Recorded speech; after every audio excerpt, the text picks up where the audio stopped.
3 days ago, while we are sleeping with my kids, then there's a noise outside. So only to find out there's a sudden calamity that happened to our surroundings. There's a fire and there's a lot of damages that happened.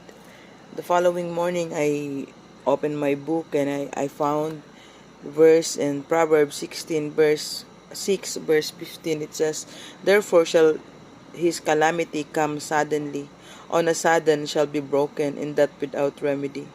So, what is the meaning of sudden calamity? It's a bad event that causes a lot of damage or unhappiness.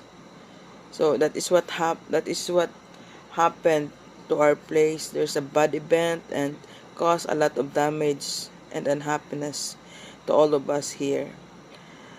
But despite of that, I want to read or give inspiring passage that I also found in Proverbs 24 verse 16. It's an encouraging verse that says, "For a just man falleth 7 times, and riseth up again, but the wicked shall fall into mischief."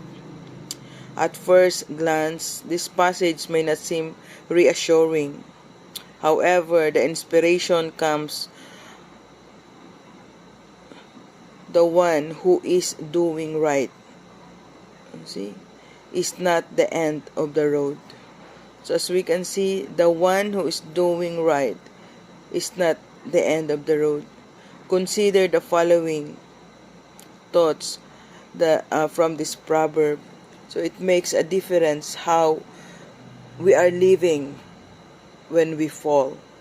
There is a clear comparison in this verse between the just man who falls and the wicked man who falls. The just man rises up, continue moving forward, but the wicked man falls into mischief.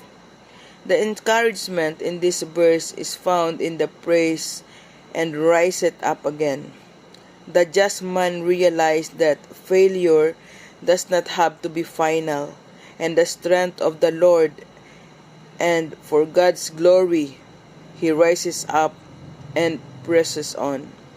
He learns that each failure is only a stepping stone.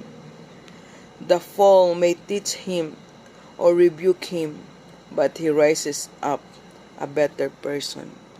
So this is what I learned.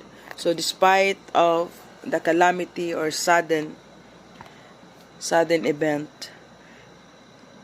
if we are a just man who believes in God, we will know that we will rise up again.